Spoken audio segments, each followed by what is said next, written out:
The characteristic features of Indian culture have long been a search for ultimate verities. With these words, Paramhansa Yogananda began his timeless classic, Autobiography of a Yogi.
Sanyal Mahashai, the last living disciple of Lahiri Mahashai. Anandamoyi Ma, the joy-permeated mother of Autobiography of a Yogi.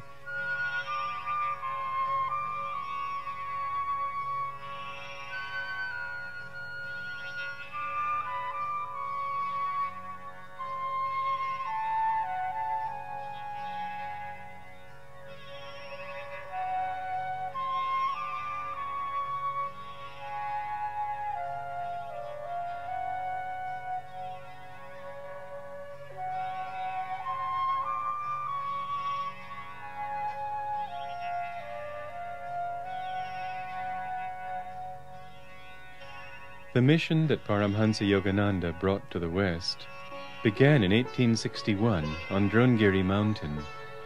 Here, Lahiri Mahashai met the great master, Babaji. Lying by the water of the Gogash River, Lahiri Mahashai recalled the chill wavelets of the river lapped now and then over my body, outstretched on the rocky bank. Tigers howled nearby, but my heart was free of fear. A page from Lahiri Mahashai's diary. Danapur was where he was stationed when by Babaji's will he received a temporary transfer to Ranikhet.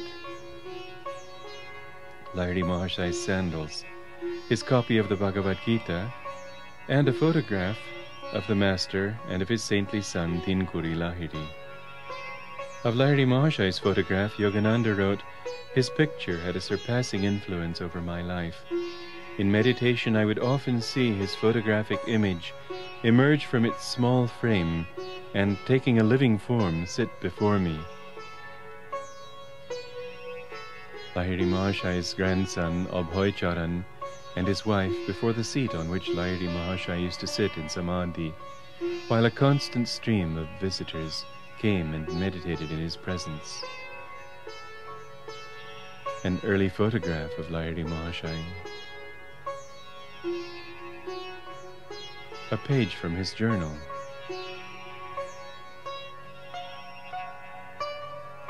The master's home was in Benares.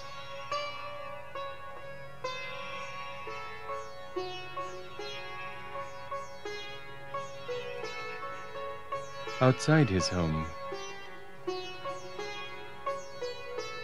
the balcony where he expounded the hidden teachings of the Bhagavad Gita. A statue of Trilanga Swami, a famous contemporary, in the Swami's ashram. Trilanga is reputed to have lived over 300 years. The Sasamed bathing ghat. Here Ram Gopal, a highly advanced disciple of Lahiri Mahashai, met Babaji and Babaji's sister, Mataji.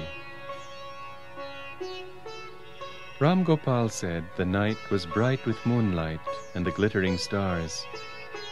After I had sat in patient silence for a while, my attention was drawn to a huge stone slab near my feet. It rose gradually, revealing an underground cave. As the stone became stationary, held up by some unknown means, the draped form of a young and surpassingly lovely woman emerged from the cave and levitated high in the air. Surrounded by a soft halo, she slowly descended in front of me and stood motionless, steeped in ecstasy. Babaji later appeared. It was at this meeting that Ram Gopal heard him promise always to keep his physical body.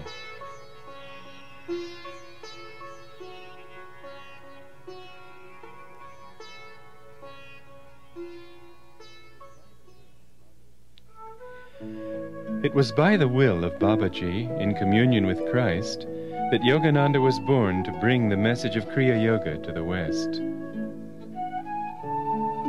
4 Gurpar Road in Calcutta, Yogananda's boyhood home. There he wrote, in a small attic room, I engaged in daily meditations and prepared my mind for the divine search. Yogananda's brothers Ananda and family in the kitchen at 4 Gurpar Road. Vishnu, the master's youngest brother, and his family. Vishnu was a famous physical culturist. It is fascinating to see how different aspects of the master's face and personality were manifested in his various relatives. Tamu, Yogananda's youngest sister, is on the left. Right is Bodhi, the wife of his oldest brother, Ananta. Seated with them is Dayamata, president of Self-Realization Fellowship. During his boyhood, Mukunda, Yogananda's boyhood name, visited many saints. This is the home of Bhaduri Mahashai, the levitating saint. Bhaduri Mahashai's bed. The saint turned aside praise for having renounced great family wealth for God. The short-sighted worldly folk, he said, are verily the real renunciates. They relinquish an unparalleled divine possession for a poor handful of earthly toys. Mukunda worshipped God in the aspect of Kali, a name for the Divine Mother of the universe, personified in this clay statue. 50 Amherst Street, home of Master Mahashai, the blissful devotee, through whose intercession the young boy, Mukunda, was blessed with words of divine reassurance by the Cosmic Mother. Always have I loved thee, ever shall I love thee. This house, Yogananda wrote, now the residence of Master Mahashai, had once been my family home, the scene of my mother's death, hallowed walls, silent witness of my grievous hurts and final healing. A library that Yogananda founded when still a boy, collecting donations of books from many sources. The library is still going. The Mahamandal Hermitage in Benares, where Mukunda went after graduation from high school. The ashram members, wrote Yogananda, knowing little of meditation practices, thought I should employ my whole time in organizational duties. Don't try to find God so soon, one of them ridiculed. Torn by spiritual anguish, I entered the attic one dawn, resolved to pray until an answer was vouchsafed. I have a love who's far away, far away, far away. I have a love who's far away, farther away than the stars. Mother, you've stolen my heart away, heart away, heart away. Mother, you've stolen my heart away, farther away than the stars. Keep me not bound here, teach me to fly, far from earth's madness, free ere I die. Keep me not bound, Ma, teach me to fly, farther away than the stars. There's nothing here nearly so dear, nearly so dear, nearly so dear. Mother, I know your love's ever near, though farther away than the stars. Suddenly I felt lifted as though bodily to a sphere uncircumscribed. Thy Master cometh today. A divine, womanly voice came from everywhere and nowhere. Here is the so-called narrow, inconspicuous lane where Mukunda met his guru, Swami Sri Yukteswar. A Christ-like man in the ochre robes of a Swami stood motionless at the end of the lane. "Oh, my own, you have come to me." My guru uttered the words again and again in Bengali, his voice tremulous with joy. "How many years I have waited for you." The home of Sri Yukteswar's mother, where he was staying at the time of that meeting. Jitendra, as a boy, left the Mahamandal Hermitage with Mukunda. He was the friend who accompanied Mukunda on the test immortalized in the chapter Two Penniless Boys in Vrindavan. The ruins of Sri Yukteswar's hermitage in Serampore. Raighat Lane, down which Sri Yukteswar would walk from his hermitage to the Ganges. Raighat itself, where the lane emerges. The banyan tree at Raighat. Sri Yukteswar told Yogananda, "As I passed beyond the sight of the large banyan tree near the river bank, a strong impulse urged me to look back. There, under the shade of the banyan, and surrounded by a few disciples, sat the great Babaji."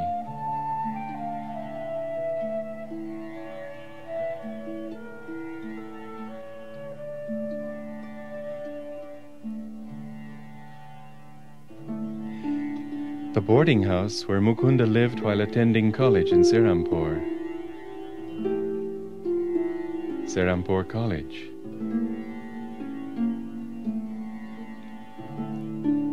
Mukunda went in search of Ram Gopal, the sleepless saint. Only a krosha, 2 miles, people told him. The walk took him all day through endless paddy fields. Tarakeshwar temple, where Mukunda went after his visit to Ram Gopal. The round stone inside the temple enlarged before my inner vision until it became the cosmical spheres, ring within ring, zone after zone, all dowered with divinity.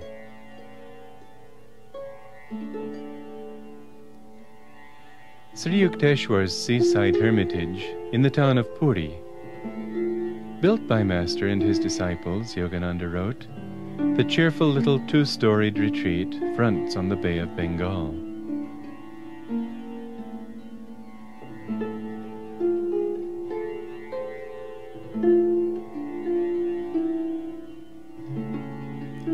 Yogananda's bedroom in the Puri hermitage.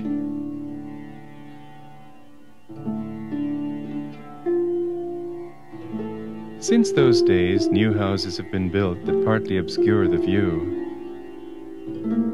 One thinks of the venerable Guru going out on the beach, and one remembers the time he went out with the young boys and lined them up in a row, telling them to march in step as he chanted, "Boys go to and fro in a pretty little row."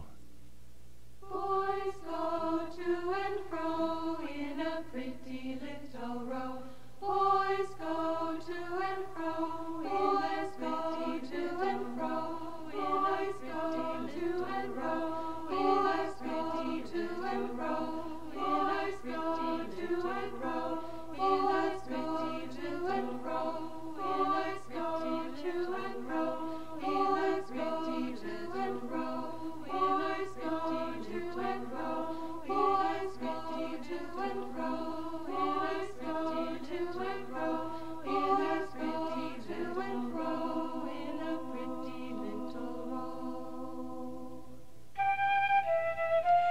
The Samadhi Mandir, where Sri Yukteswar is buried, in the distance can be seen the famous Jagannath temple of Puri. Inside Sri Yukteswar's Samadhi Mandir,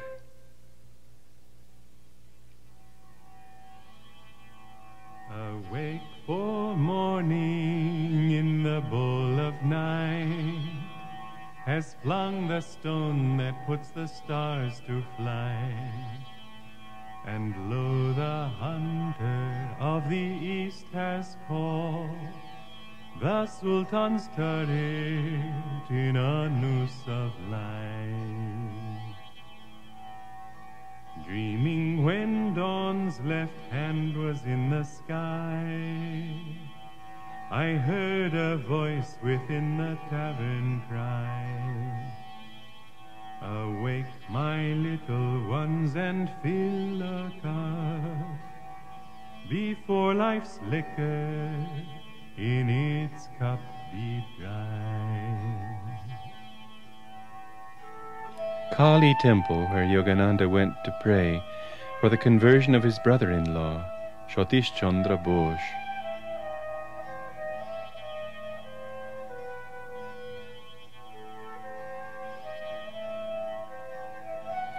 Here the great saint Sri Ramakrishna lived and worshipped, attaining the highest samadhi beneath this tree.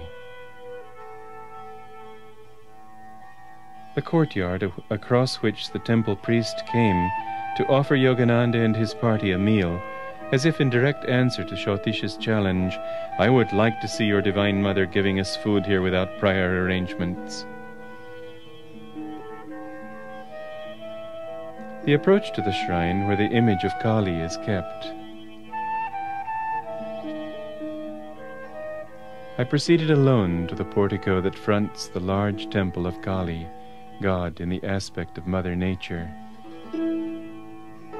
Selecting a shady spot near one of the pillars, I sat down and assumed the lotus posture. The world receded as I became devotionally entranced. My mind was concentrated on Goddess Kali. "Silent Mother of Stone," I prayed, "heed the wails of this yearning son of thine."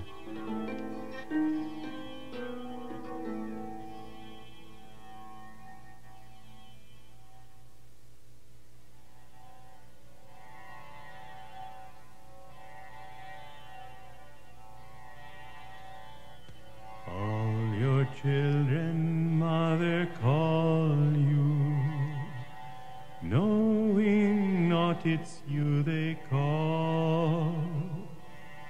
Some through mists of their unknowing, bruised and hurting when they fall, turn away, but who can leave you?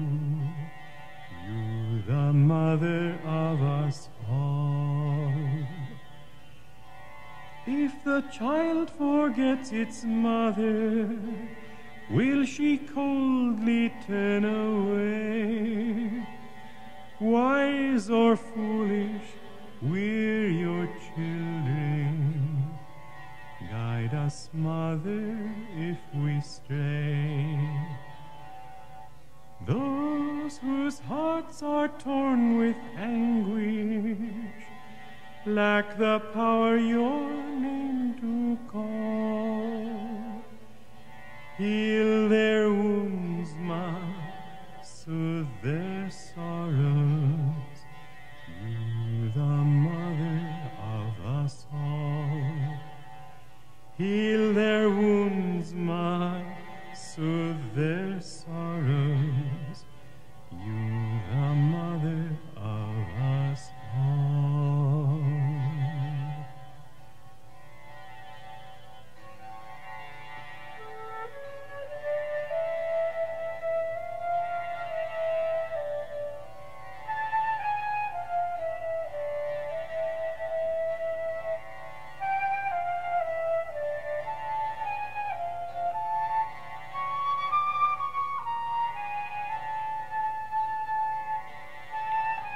Master went with Sri Yukteswar to Kashmir.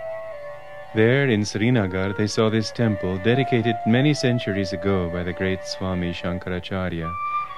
Seeing the temple, Yogananda fell into an ecstatic trance.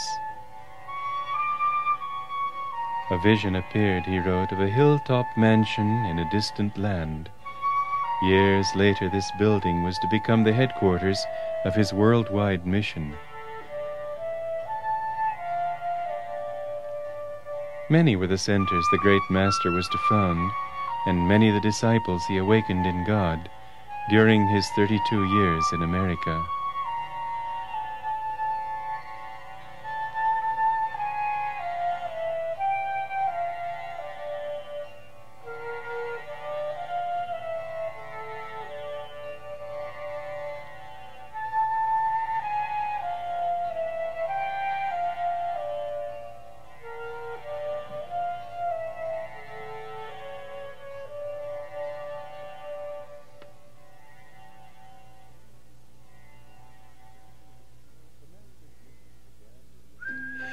The Master's mission began with the founding of a small school for boys in the village of Dihika. This was the school building. A year later, he moved the school to Ranchi.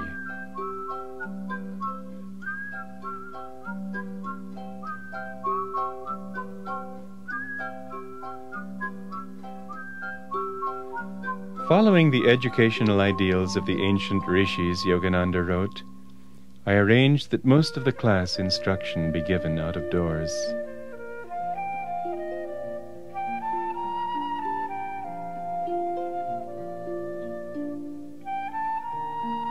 This is the lake where Master and students went the day he foretold Kashi's early death.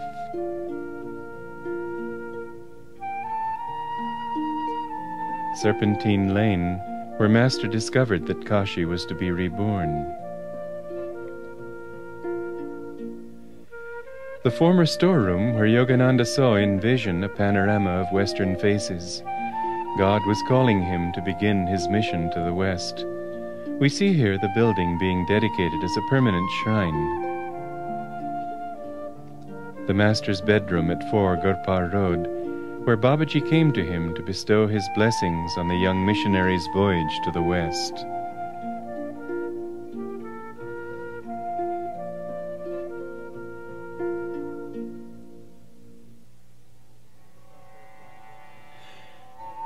The Shankaracharya of Kanchipuram, a leading religious figure in India, Said of Yogananda's mission in the West, I met Yogananda in Calcutta in 1935. I have been following his activities in America ever since. As a bright light shining in the midst of darkness, so was Yogananda's presence in this world.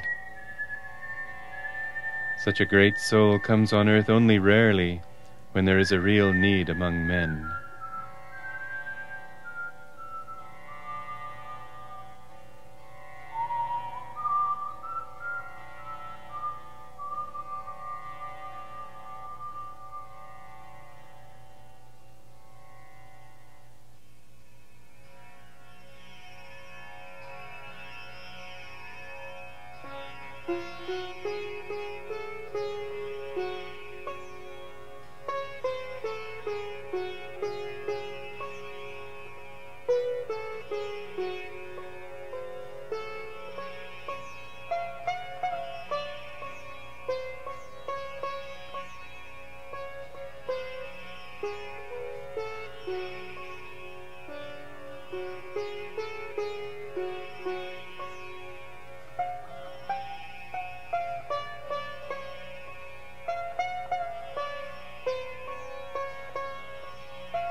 Of my delight who knowest no wane, the moon of heaven is rising once again.